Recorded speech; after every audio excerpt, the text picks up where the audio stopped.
Oke pemirsa, kita sekarang sedang berjalan-jalan di Jalan Ngo Quyen Street. Aduh susah banget deh nama-namanya tuh di Vietnam.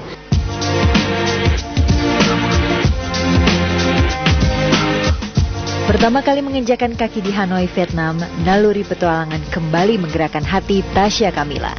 Maka usai menyaksikan konser dua penyanyi idola, David Cook dari Amerika dan Alexandra Burke dari Inggris, mantan penyanyi cilik itu tak sanggup meredam keinginan untuk segera menyisir kota yang dikelilingi sungai itu.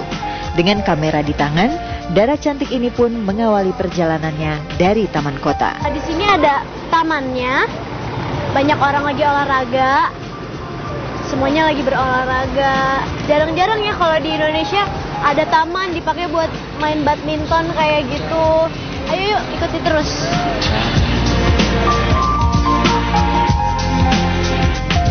Hanoi itu kan ibu kotanya, jadi di sini ada bank sentralnya.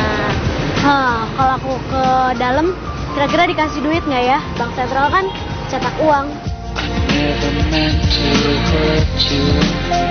Duh.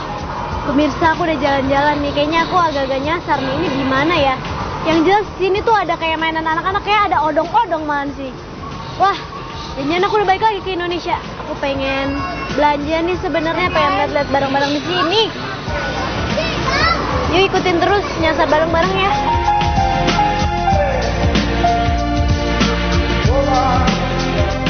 Sekilas, karakter kota Hanoi sebenarnya tidak jauh berbeda dengan Jakarta.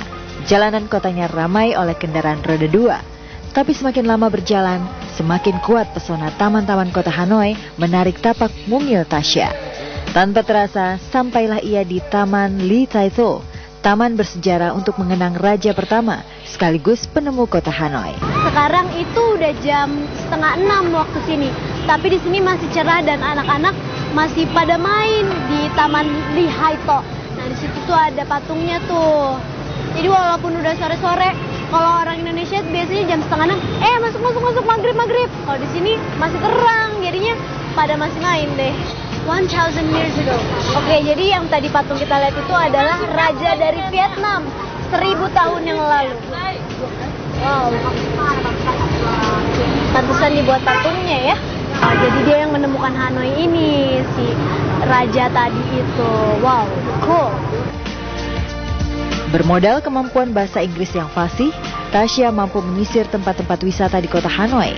Dari taman kota ia pun sampai di sebuah kuil yang dibangun untuk menghormati Confucius, filsuf asal Cina yang sangat terkenal itu. Sekarang pada saat ini Tasya berada di Ngoc Son Temple atau bisa disebut kuil Ngoc Son yang dibangun didedikasikan untuk Confucius atau seorang filosofer dan para pengikut Tao, serta dibangun untuk menghormati para pahlawan nasional mereka. Di sini banyak orang yang sedang berdoa dan pastinya menjadi salah satu center kebudayaan untuk orang-orang Hanoi.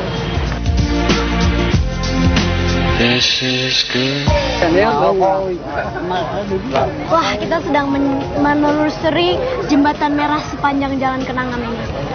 Sepanjang jalan kenangan. Kalau aku lihat ya di sini di Hanoi ini agak-agak mirip sama Guilin. Apa itu perasaan aku aja apa emang benar? Tapi mirip di Guilin di Cina karena ada kuil-kuilnya dan ada danaunya yang warna hijau seperti ini. Wah, pemirsa bisa dilihat di tengah-tengah danaunya ada kuil. Wah, gimana ya itu cara buatnya? Danaunya dulu atau kuilnya dulu ya kira-kira? Tapi yang jelas tempat ini adalah tempat bersejarah, salah satu tempat turis juga karena di sini kuil yang didedikasikan untuk para pahlawan nasional mereka.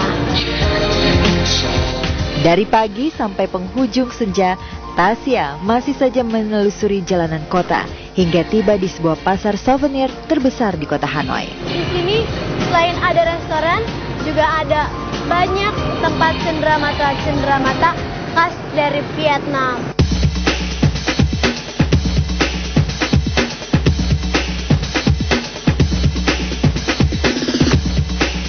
Bisa dibilang ini night market karena ini sekarang malam-malam dan dia juga buka malam-malam yang menjual souvenir-souvenir dari Vietnam atau khususnya dari Hanoi gitu. Ayo, kita belanja yuk. Nah pemirsa, ini adalah salah satu toko souvenir dan ternyata mereka itu banyak menjual kerajinan-kerajinan tangan seperti patung-patung atau boneka-boneka. Kayaknya tuh mirip-mirip juga ya sama kerajinan tangan Indonesia. Cuman bedanya mereka punya karakter sendiri dan pastinya Indonesia punya budaya sendiri. Kerajinan patung, habis itu di atas anyam, ada anyam-anyaman. Kebanyakan sih untuk pajangan. Lucu banget ya. Kopi petaninya dibuat kayak gini, kreatif sekali mereka. Ada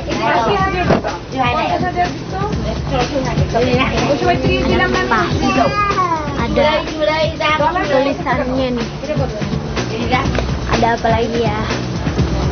Nih, tadi kita kesini nih pemirsa nih. Aman kayak di sini. Ada yang lucu nih. Ini kayaknya emang khas Vietnam nih.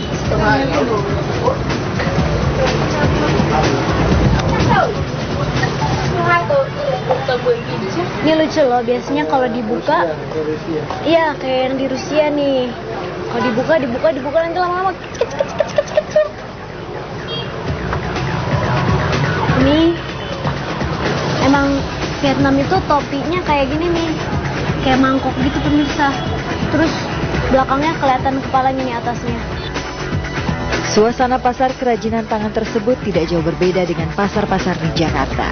Sebagian barang dagangan terhampar sampai di jalan. Tapi suasana seperti itu tidak membuat Tasya jenuh. Seperti hendak memahat 1000 jejak dengan kakinya, ia terus berjalan hingga kegelapan malam menyelimuti Hanoi. Puas menyisir kota Hanoi, Tasya pun pulang ke hotel untuk beristirahat.